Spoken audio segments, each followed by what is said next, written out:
भाई तिलोक का इतिहास में नाम आया है। भाई तिलोक का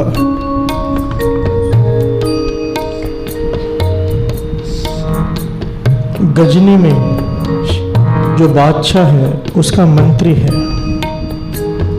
बहुत बड़ा ओहदा है दरबार में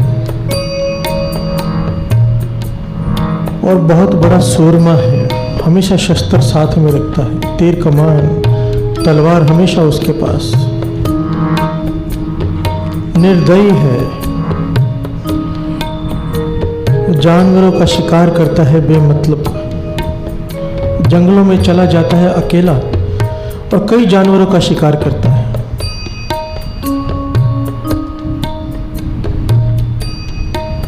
पर गुरु की मेहर, गुरु नानक की मेहर ऐसी विध बन गई कि 6वें गुरु नानक गुरु हरगोविंद साहिब जी की संगत प्राप्त हो गई। हर से बोलिए धन गुरु नानक। निर्दयी है, बलशाली है, बेमतलब जानवरों का शिकार करता है, इतने पाप कमाता है।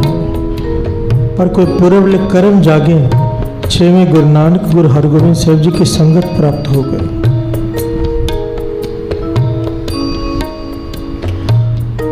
जिंदगी में बदलाव आ गया।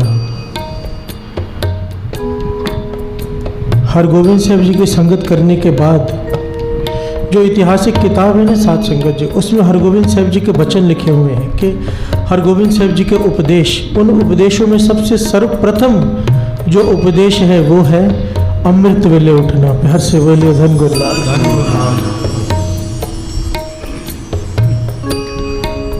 तो भाई तिलोका जी भी अब अमृत वेले उठने लग गए, श्री जपजी साहिब जी की बाणी से जुड़ गए, जीवन बदल गया। पर बुरी आदत नहीं गई शिकार करने की। हर से बोलिए धन गुरु नानक। जबकि वचन देकर आए थे, मन में वचन दिया था कि आगे से मैं शिकार नहीं करूंगा, पर आदत थी। अमृत वेले भी उठते हैं, नाम भी जपते हैं, जपजी साहिब जी की बाणी भी पढ़ते हैं, पर शिकार खेलने चले गए, नहीं रह गया।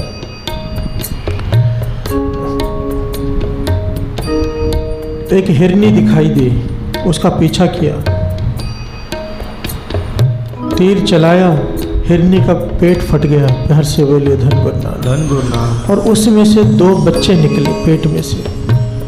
भाई तिलोका की आंखों के सामने उन दोनों बच्चों ने और हिरनी ने तड़प तड़प कर प्राण त्याग दिए। हर से बोलिए धन गुरु नानक। इस घटना ने भाई तिलोका को हिला कर रख दिया, झंझोड़ दिया, घबरा गया, इतना बड़ा पाप हो गया मुझसे।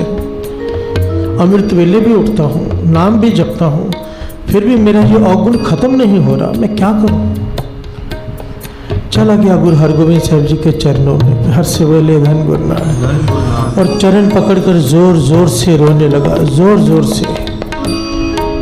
कहने लगा, पातशाह मुझे तो सिवाय नरकों के कुछ नहीं मिलेगा, मेरे हाथों से ऐसी हत्या हो गई है कि हिरनी तो मरी ही, साथ में उसके 2 निर्दोष बच्चे भी मर गए।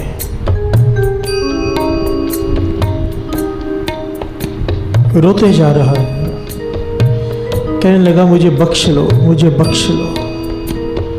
6वें गुरु नानक गुरु हरगोविंद साहिब जी कहने लगे, भाई तिलोका, गुरु नानक का घर बड़ा है, घर बड़ा है, यहाँ पर डहने में देरी है, गुरु नानक के बख्शने में नहीं। पर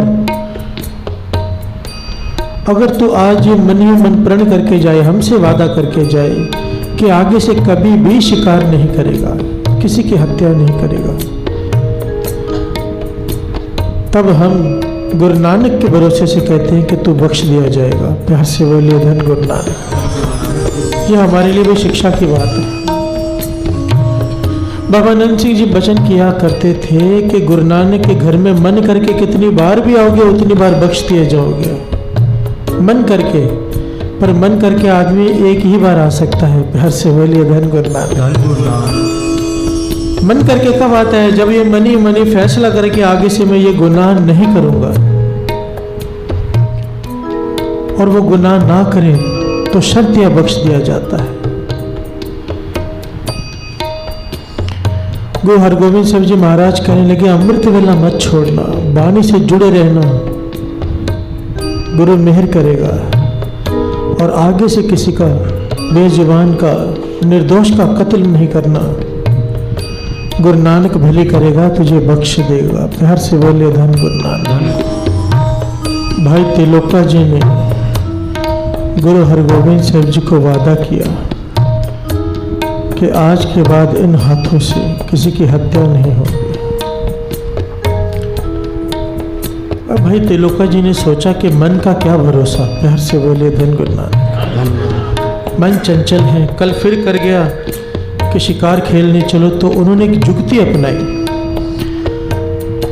उन्होंने अपने शस्त्र ही निकाल के रख दिए, शस्त्र पास में रखने ही नहीं, पर नौकरी करनी है गजनी के बादशाह की, मंत्री हैं, शस्त्र रखने ज़रूरी है, लाजमी है। तो क्या किया, एक लकड़ी की तलवार बनाई, लकड़ी की तलवार बनाई और उसे म्यान में डाल दिया। देखने में बाहर से तलवार लग रही है, पर है लकड़ी की, किसी की हत्या नहीं हो सकती।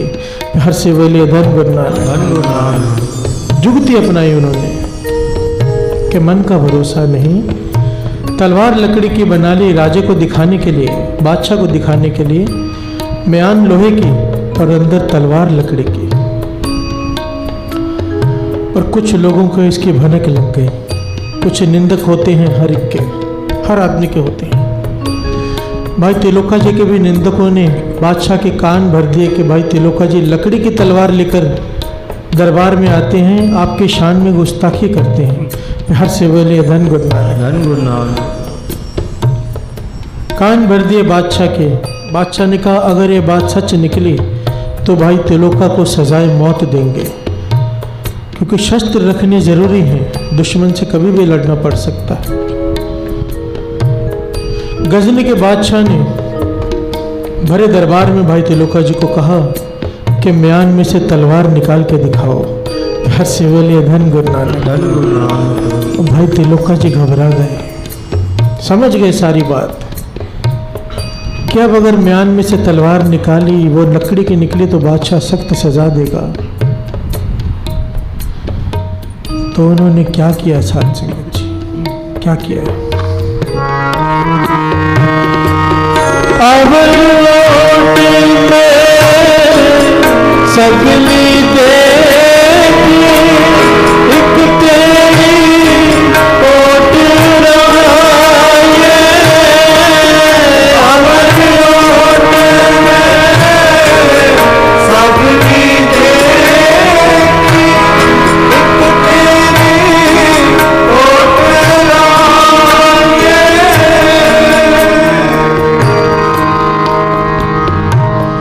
जब मुश्किल का समय आता है तो सिवाय गुरु के कोई भी सहायता चाहकर भी नहीं कर सकता। प्यार से बोले धन गुरु नानक। धन गुरु नानक। कोई भी सहायक नहीं बन सकता। भाई त्रिलोका ने मन ही मन श्री जपजी साहब जी की वाणी पढ़नी आरंभ कर दी और मन ही मन अरदासें कर रहे हैं गुरु हरगोविंद साहब जी के चरणों में के पातशाह, तेरा हुक्म मानकर मैंने वादा किया कि मैं किसी की हत्या नहीं करूंगा और तलवार लकड़ी की रख ली। अब मेरी इज्जत तो रख ले। प्यार से बोले धन गुरु नानक। अब मैं जपजी साहब जी के पाठ के भोग के बाद तलवार निकालूंगा। कृपा कर, मेहर कर, तू कुछ भी कर सकता है। मन से अरदास की गुरु हरगोविंद साहब जी के चरणों में। गुरु हरगोविंद साहब जी बैठे हैं अकाल तख्त साहब में, अमृतसर में। हर से बोले धन गुरु नानक। संगत बैठी है हजारों की तादाद में। वहां पर भाई त्रिलोका जी बानी पढ़ रहे हैं। वहां पर गुरु हरगोविंद साहब जी का हाथ अपनी तलवार की तरफ चला गया। वहां पर बानी का भोग पड़ रहा है, जपजी साहब जी की बानी का। बादशाह बार बार कह रहे हैं कि तलवार निकाल कर दिखाओ। और जैसे ही श्लोक पवन गुरु पानी पिता आया, पंक्तियां आखिरी की आई, भाई त्रिलोका ने जैसे ही तलवार निकाली, अकाल तख्त साहब में 6वें गुरु हरगोविंद साहब जी ने अपनी तलवार निकाल ली। प्यार से बोले धन गुरु नानक। तलवार निकाली और कुछ देर हाथ में पकड़कर वापस अपने म्यान में डाल दी।